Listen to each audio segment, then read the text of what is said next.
ಕಸ್ತೂರಿ ಮೃಗ. ಕಸ್ತೂರಿ ಮೃಗ ಅಂದ್ರೆ ಏನು? ಕಸ್ತೂರಿ ಮೃಗ ಎಲ್ಲಿ ವಾಸ ಮಾಡುತ್ತೆ?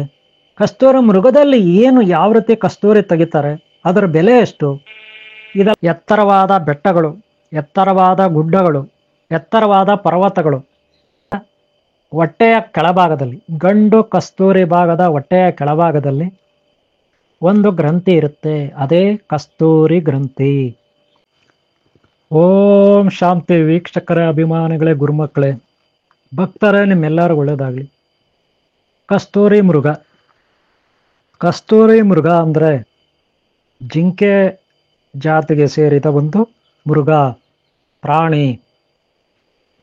ನೋಡ್ಲಿಕ್ಕೆ ಅದು ಒಂದು ಕುರಿ ತರ ಇರುತ್ತೆ, ಮುಖ್ಯವಾಗಿ ಜಿಂಕೆ ತರ ಇರುತ್ತೆ ಕಸ್ತೂರಿ ಮೃಗ.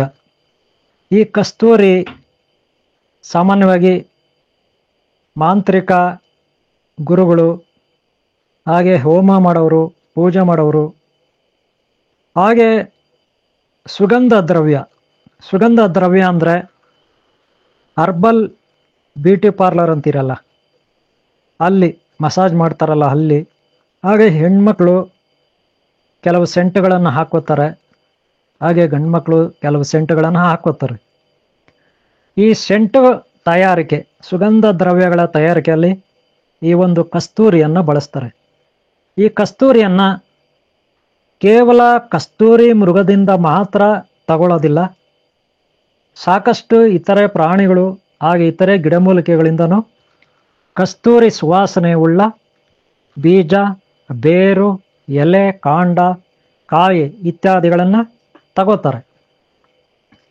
ಈ ರೀತಿಯ ಒಂದು ಬೀಜ, ಕಾಯಿ, ಬೇರು, ಎಲೆ, ಕೆಲವು ಸುಗಂಧ ಸುವಾಸನೆ ಬೀರ್ತಕ್ಕಂಥ ಗಿಡ, ಮರ, ಬಳ್ಳಿ ಇರ್ತವೆ. ಅವುಗಳಿಂದ ತಗೊಂಡು ಸುಗಂಧವನ ದ್ರಾವಕಗಳನ್ನು ತಯಾರು ಮಾಡ್ತಾರೆ. ಅಂದರೆ ಸೆಂಟು ದ್ರಾವಕಗಳಿರುತ್ತಲ್ಲ, ಅದನ್ನು ತಯಾರು ಮಾಡ್ತಾರೆ. ಅವುಗಳನ್ನು ಮಾರಾಟ ಮಾಡ್ತಾರೆ. ಅದನ್ನು ಕೆಲವರು ತಗೊಂಡು ತಮ್ಮ ಬಟ್ಟೆಗಳಿಗೆ, ಮುಖಕ್ಕೆ, ಶರೀರದ ಮೇಲೆ ಹಾಕುತ್ತಾರೆ. ಇದು ಒಂದು ರೀತಿಯಲ್ಲಿ. ಆದರೆ ಕಸ್ತೂರಿ ಮೃಗ, ಕಸ್ತೂರಿ ಮೃಗ ಅಂದ್ರೆ ಏನು? ಕಸ್ತೂರಿ ಮೃಗ ಎಲ್ಲಿ ವಾಸ ಮಾಡುತ್ತೆ? ಕಸ್ತೂರಿ ಮೃಗದಲ್ಲಿ ಏನು, ಯಾವ ರೀತಿ ಕಸ್ತೂರಿ ತೆಗಿತಾರೆ, ಅದರ ಬೆಲೆ ಎಷ್ಟು? ಇದೆಲ್ಲ ಒಂದ್ಸಾರಿ ನೋಡೋಣ. ಸಾಮಾನ್ಯವಾಗಿ ಈ ಪ್ರಾಣಿಗಳು, ಕಸ್ತೂರಿ ಮೃಗಗಳು ನೋಡಲಿಕ್ಕೆ ಜಿಂಕೆ ಥರ ಇರುತ್ತೆ, ಆದರೆ ಇವುಗಳಿಗೆ ಮೇಲೆ ಕೊಂಬು ಇರೋದಿಲ್ಲ. ಯಾವುದೇ ಕೊಂಬುಗಳು ಇವುಗಳಿಗೆ ಇರೋದಿಲ್ಲ. ಕೊಂಬುಗಳಿಗೆ ಬದಲಾಗಿ ಎರಡು ದವಡೆಯಲ್ಲಿ, ತನ್ನ ಬಾಯಿಯ ಎರಡೂ ಕಡೆ ಎರಡು ಕೋರೆ ಹಲ್ಲುಗಳಿರುತ್ತೆ.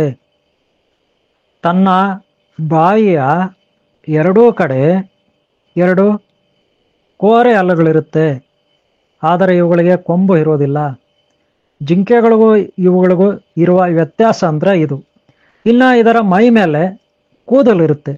ಒಳ್ಳೆ ತೆಂಗಿನಕಾಯಿನಲ್ಲಿ ಇರ್ತಕ್ಕಂಥ ನಾರು ಇರುತ್ತಲ್ಲ, ತೆಂಗಿನಕಾಯಿ ಮೇಲೆ ನಾರು ಬಿಡಿಸಿರ್ತೀರಲ್ಲ ನೀವು, ಅದೇ ರೀತಿ ಇದರ ಮೈ ಮೇಲೆ ತುಪ್ಪಟ ಇರುತ್ತೆ. ಇದರ ಮೈ ಮೇಲೆ ಕೂದಲು ಅಂತಿರಲ್ಲ, ತುಪ್ಪಟ ಅದಿರುತ್ತೆ. ಈ ಒಂದು ಕೂದಲು ನಿಮ್ಮ ಮನೆಗಳಲ್ಲಿ ಮೇಕೆ, ಕುರಿ ಇರುತ್ತೆ, ಮೇಕೆಗಳು ಅದರ ಮೇಲೆ ಹೇಗಿರುತ್ತೆ ಅದಕ್ಕಿಂತ ಚಂದ, ತುಂಬ ನೋಡಲಿಕ್ಕೆ ಸುಂದರವಾಗಿರುತ್ತೆ. ಹಾಗೆ ಇದರ ಮುಖ ಬಂದು ನೋಡಲಿಕ್ಕೆ ತುಂಬ ಸೌಮ್ಯವಾಗಿರುತ್ತೆ. ಯಾರೋ ಒಬ್ಬ ಯೋಗಿ, ತಪಸ್ವಿ, ಋಷಿಮುನಿಗಳು, ಸಾಧುಗಳು ಯಾವ ರೀತಿ ಇರ್ತಾರೆ ಆ ರೀತಿ ಇದರ ಕಣ್ಗಳು, ಇದರ ಮುಖ ಇರುತ್ತೆ. ಒಳ್ಳೆ ಆನಂದವಾಗಿ, ಸಂತೋಷವಾಗಿ, ಸೌಮ್ಯವಾಗಿರುತ್ತೆ ಈ ಪ್ರಾಣಿ. ಆದರೆ ಹೆಚ್ಚಾಗಿದು ನೇಪಾಳ, ರಷ್ಯಾದ ಸೈಬೇರಿಯಾ, ಚೈನಾ, ಅಲ್ಲಿ ಹಿಮ ಎಲ್ಲಿರುತ್ತೆ ಹೆಚ್ಚಾಗಿ, ಹಿಮ ಪರ್ವತಗಳು, ಎತ್ತರವಾದ ಬೆಟ್ಟಗಳು, ಎತ್ತರವಾದ ಗುಡ್ಡಗಳು, ಎತ್ತರವಾದ ಪರ್ವತಗಳು, ಅಂಥ ಕಡೆ ಇವು ವಾಸ ಮಾಡ್ತವೆ. ಆದಷ್ಟು ಇವು ಒಂಟಿಯಾಗಿ ವಾಸ ಮಾಡ್ತವೆ. ಗಂಡು ಒಂಟಿಯಾಗಿ ವಾಸ ಮಾಡುತ್ತೆ, ಹಾಗೆ ಹೆಣ್ಣು ತನ್ನ ಮಕ್ಕಳೊಂದಿಗೆ ವಾಸ ಮಾಡುತ್ತೆ. ಮಕ್ಕಳು ದೊಡ್ಡವಾದ ಮೇಲೆ ಅವು ಬೇರೆ ಬೇರೆ ಆಗ್ತವೆ, ಆಗಲೂ ಅವು ಕೂಡ ಒಂಟಿ. ಆದರೆ ಗಂಡು ಯಾವಾಗಲೂ ಹೆಣ್ಣನ್ನು ಆಕರ್ಷಣೆ ಮಾಡಲಿಕ್ಕೆ, ಅದರಲ್ಲೇ ಗಂಡು ಕಸ್ತೂರಿ ಮೃಗದ ಹೊಟ್ಟೆಯ ಕೆಳಭಾಗದಲ್ಲಿ, ಗಂಡು ಕಸ್ತೂರಿ ಭಾಗದ ಹೊಟ್ಟೆಯ ಕೆಳಭಾಗದಲ್ಲಿ ಒಂದು ಗ್ರಂಥಿ ಇರುತ್ತೆ, ಅದೇ ಕಸ್ತೂರಿ ಗ್ರಂಥಿ. ಗಂಡು ಕಸ್ತೂರಿ ಮೃಗ ಏನಿದೆ ಅದರ ಹೊಟ್ಟೆಯ ಕೆಳಭಾಗದಲ್ಲಿ ಒಕ್ಕಳು ಇರುತ್ತಲ್ಲ, ಅಲ್ಲಿ ಒಂದು ಗ್ರಂಥಿ ಇರುತ್ತೆ. ಗ್ರಂಥಿ ಅಂದ್ರೆ ಒಂದು ಚೀಲ. ಆ ಚೀಲದಲ್ಲಿ ಕಸ್ತೂರಿ ಶೇಖರಣೆ ಆಗಿರುತ್ತೆ. ಈ ಒಂದು ಕಸ್ತೂರಿ ಮೃಗದ ಶರೀರದಿಂದ ಸುವಾಸನಯುಕ್ತ ಪೇಸ್ಟ್ ತರ ಇರುತ್ತೆ.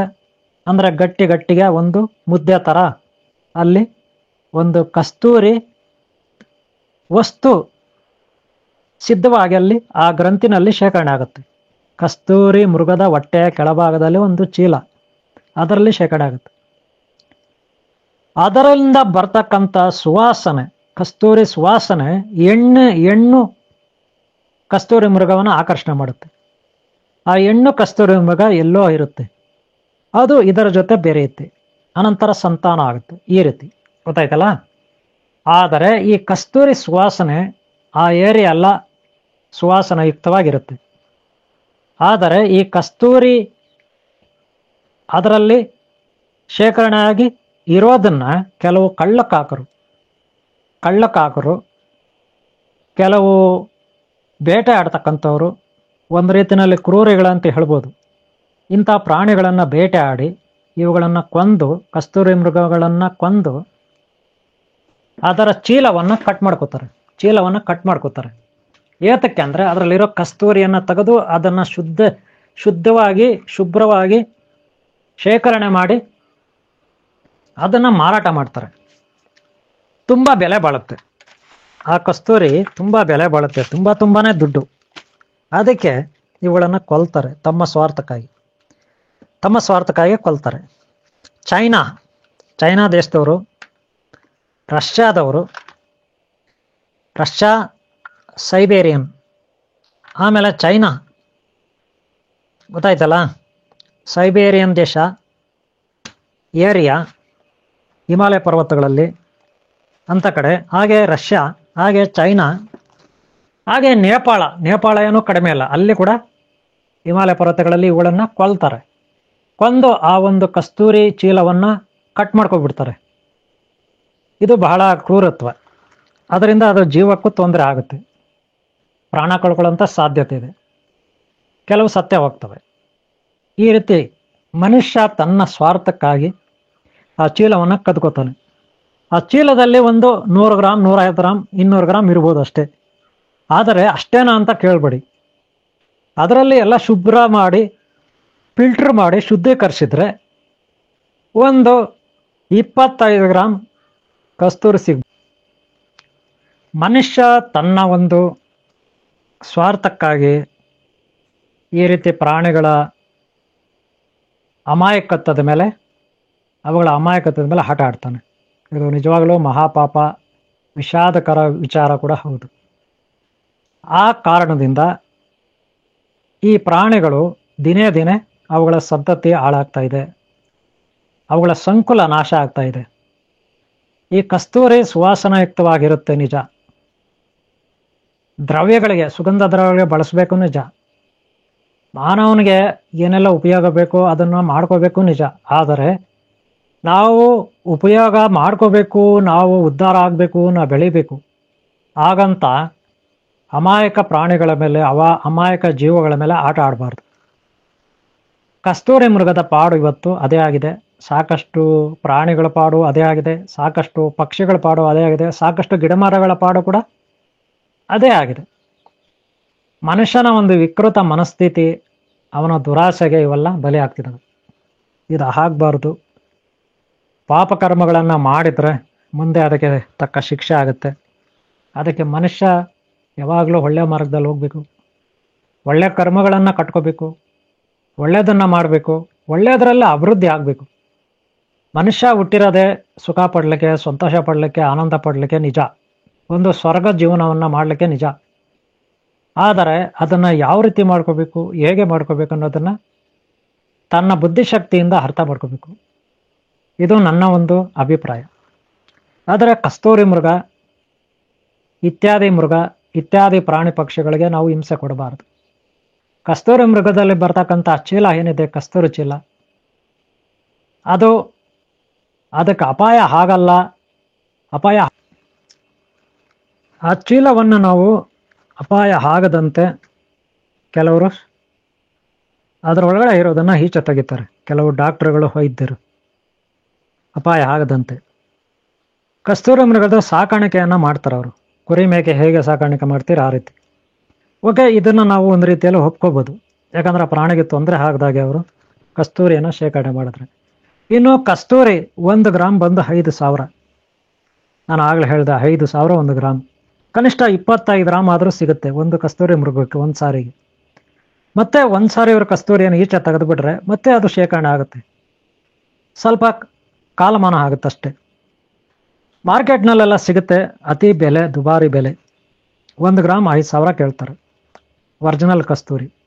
ಆದರೆ ಗ್ರಂಥಿಗೆ ಅಂಗಡಿಗಳಲ್ಲೆಲ್ಲ ಯಾರು ಈ ಒಂದು ಕ್ರಿಸ್ತಿ ಮೃಗನ ಮಾರೋದಿಲ್ಲ, ಸೇಲ್ ಮಾಡೋದಿಲ್ಲ.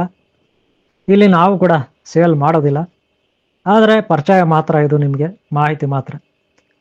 ಗಿಡಮೂಲಿಕೆಗಳಿಂದ, ಮರ ಗಿಡ ಬಳ್ಳಿಗಳಿಂದ ತಯಾರು ಮಾಡಿದಂಥ ಕಸ್ತೂರಿಯನ್ನು ನಾವು ಯೂಸ್ ಮಾಡ್ತೀವಿ. ಅದನ್ನೇ ಗ್ರಂಥಿಗೆ ಅಂಗಡಿಗಳಲ್ಲೂ ಸೇಲ್ ಮಾಡ್ತಾರೆ.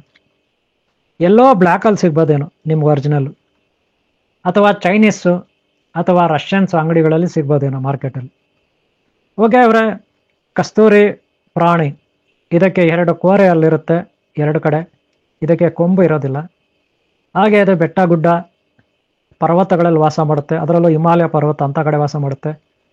ಇದು ಎಲೆಗಳನ್ನು, ಹುಲ್ಲನ್ನು, ಸೊಪ್ಪುಗಳನ್ನು, ಕಾಯಿಗಳನ್ನು ತಿನ್ನುತ್ತೆ.